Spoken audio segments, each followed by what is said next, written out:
নবীর কদমেতে সারা জীবন আমি থাকবো,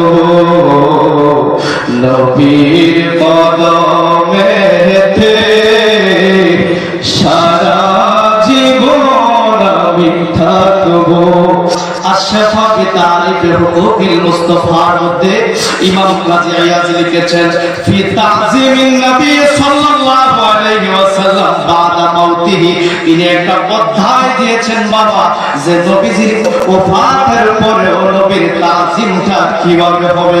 তিনি শুরুতে লিখেছেন ওয়ালাম আন্না হুরমাতান নবী সাল্লাল্লাহু আলাইহি ওয়াসাল্লাম বাদা মাউতিহি ওয়া তাওকিরা ওয়া তাযীমা লাযিমুন কামা কানা আলা হায়াতিহি। শুরুতে লিখেছে জেনে রাখুন আল্লাহর নবী সাল্লাল্লাহু আলাইহি ওয়াসাল্লামের জাহির জীবন দশায় যেইভাবে নবীজিকে তাজিম করা, আল্লাহর নবীর ওফাতের পরেও পর্দা গ্রহণের পরেও দয়াল নবীজিকে তেমনি ভাবে তাজিম করা ওয়াজিব।